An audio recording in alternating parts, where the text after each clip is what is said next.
इस वीडियो में ना मैं तुम्हारे साथ 3 यूनिवर्सल लॉ शेयर करने वाला हूँ जिन लॉज ने ना मेरी पूरी लाइफ चेंज कर दी है। एंड ट्रस्ट मी, ये कोई मोटिवेशनल कोट्स नहीं है या फिर इंस्टाग्राम का फेक ज्ञान तो बिल्कुल भी नहीं है। ये प्रॉपर साइकोलॉजिकल प्रिंसिपल्स हैं जो ह्यूमन बिहेवियर को ना एक्सप्लेन करते हैं, इसलिए ये 110% रियल है। एंड सबसे इंटरेस्टिंग बात पता है इसमें क्या है? हर एक सक्सेसफुल इंसान ना इन लॉज का अपनी लाइफ में यूज करता है, भले ही वो अननोइंगली करे। लेकिन जब मैंने अपनी लाइफ में इन्हें यूज करना स्टार्ट किया ना, तब मुझे एक्चुअल डिफरेंस समझ आया। पहले मैं ना छोटी छोटी चीजों को लेके ओवर थिंक किया करता था।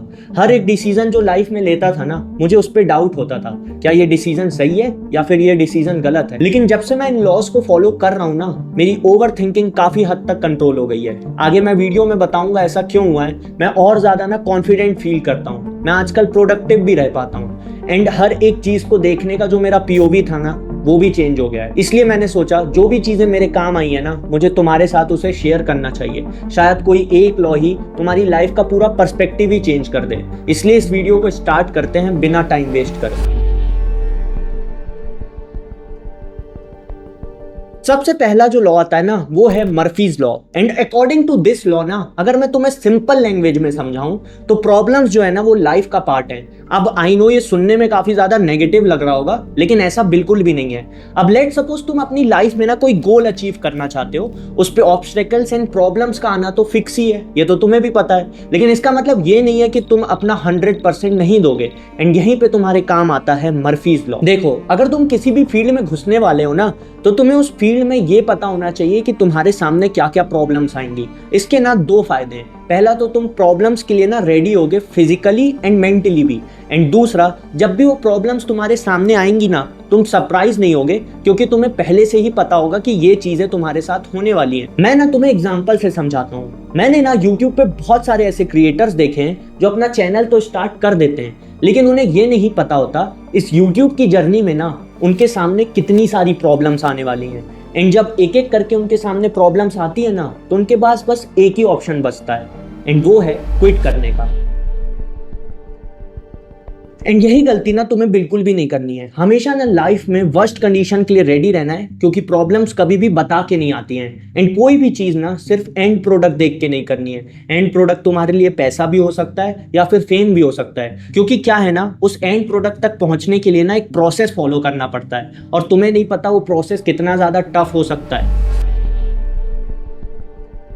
अब अगर तुम्हें फर्स्ट लॉ समझ आ गया है ना, तो मूव करते हैं सेकंड लॉ की तरफ, जो कि है Kidling's law. According to this law, अगर तुम्हारी लाइफ में ना काफी ज्यादा प्रॉब्लम्स हैं एंड उन प्रॉब्लम्स को तुम एक पेपर पे लिख पा रहे हो ना, तो ये मान लो कि तुम उन्हें 50% सॉल्व कर चुके हो। आई नो थोड़ा कंफ्यूजिंग है। देखो, हमारे दिमाग की ना एक बहुत बुरी आदत होती है, एंड वो है छोटी छोटी प्रॉब्लम्स को ना बड़ा मान लेने की। इसलिए लाइफ में जब भी हमारी कोई प्रॉब्लम आती है ना, भले ही वो छोटी हो या फिर वो बड़ी हो, हम ना ओवर थिंक करते हैं, स्ट्रेस लेते हैं, एंड हमें यही लगता है कि हमारी लाइफ ना काफी ज्यादा कॉम्प्लिकेटेड है। लेकिन जब हम उस प्रॉब्लम को लिख लेते हैं ना, तो हमें वो प्रॉब्लम छोटी लगने लगती है। पता है ऐसा क्यों होता है? क्योंकि हमारे दिमाग का जो फोकस है ना, वो सॉल्यूशन पे चला जाता है, क्योंकि हमारे सामने क्लैरिटी होती है। एंड ये जो क्लैरिटी होती है ना, वो हमेशा एंजाइटी को किल करती है। एंड जो कंफ्यूजन होता है ना, वो एंजाइटी को बिल्ड करता है।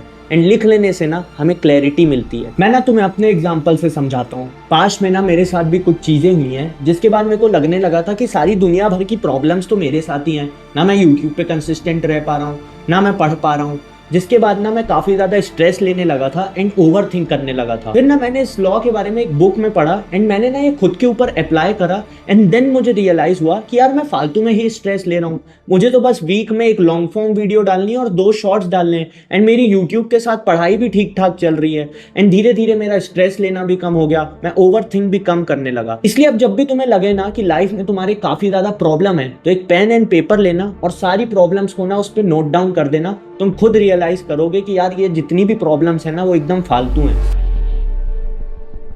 एनीवेज, अब आते हैं नेक्स्ट लॉ पे। एंड ये लॉ ना काफी ज्यादा इंपॉर्टेंट है अगर तुम्हारी एज 13 से 18 के बीच में है, क्योंकि इसी एज में ना हर एक बंदा पैसे के पीछे भागता है। एंड इसलिए आता है ये लॉ, जो कि है विल्सन्स लॉ।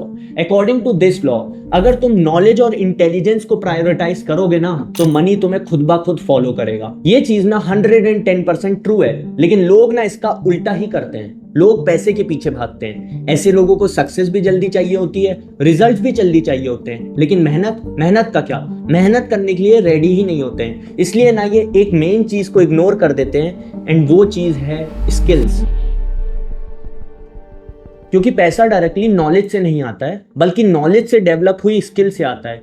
इसलिए जब तुम पैसे के चक्कर में स्किल को ही इग्नोर कर देते हो ना, तो तुम्हें लॉन्ग टर्म सक्सेस नहीं मिलती है। एंड पहले ना मैंने भी ये गलती करी है। मैं भी ना सिर्फ और सिर्फ पैसे के पीछे भागा करता था। जब मुझसे कोई पूछता था ना कि आगे जाके तुम्हें लाइफ में क्या करना है, तो मैं भी ऐसे ही आंसर्स देता था, ऐसी ही फील्ड्स चूज करता था जिसमें ना ज्यादा पैसा है, ज्यादा पैसा कमाने का स्कोप है, ताकि मैं जल्दी से जल्दी अर्न कर पाऊं। लेकिन एंड में ना सेम ही प्रॉब्लम आती थी। मुझे उस फील्ड के बारे में नॉलेज तो होती नहीं थी। मेरा एंड गोल तो ये था कि मैं पैसे कमा लूं जल्दी से जल्दी, जिसके कारण मैं हर बार फेल हो जाता था एंड डीमोटिवेट होके ना क्विट कर देता था।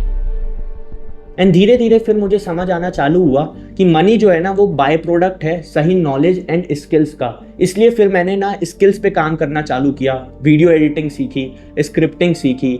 ये सब सीखने के बाद अब जाके मैं अर्न करना चालू कर पाया हूँ। ये चीजें ना बहुत सारे लोगों को एकदम लेट समझ आती है, इसलिए सबसे ज्यादा इंपॉर्टेंट लॉ था। And one more thing, video के स्टार्टिंग में मैंने बोला था कि इन 3 लॉज ने ना मेरी पूरी लाइफ चेंज कर दी है। वो बात 110% ट्रू थी, क्योंकि मर्फीज लॉ ने मुझे सिखाया कि प्रॉब्लम से डरना नहीं है, उनको फेस करना है। किडलिंस लॉ ने मुझे बताया कि इतनी भी ज्यादा ना लाइफ कॉम्प्लिकेटेड नहीं है जितना हम उसे मान लेते हैं। And last law Wilson law ने मुझे बताया, अगर हम अपनी नॉलेज को प्रायोरिटाइज करेंगे ना, तो मनी खुद ब खुद फॉलो करेगा। एंड आई होप कम से कम एक लॉ ना तुम्हारी भी लाइफ का पर्सपेक्टिव एकदम चेंज करेगा। एंड अगर तुम्हें कोई भी एक्सपीरियंस शेयर करना हो या कोई भी डाउट हो ना, तो कमेंट सेक्शन ओपन है। मैं मिलता हूं तुम्हें अब नेक्स्ट वीडियो में।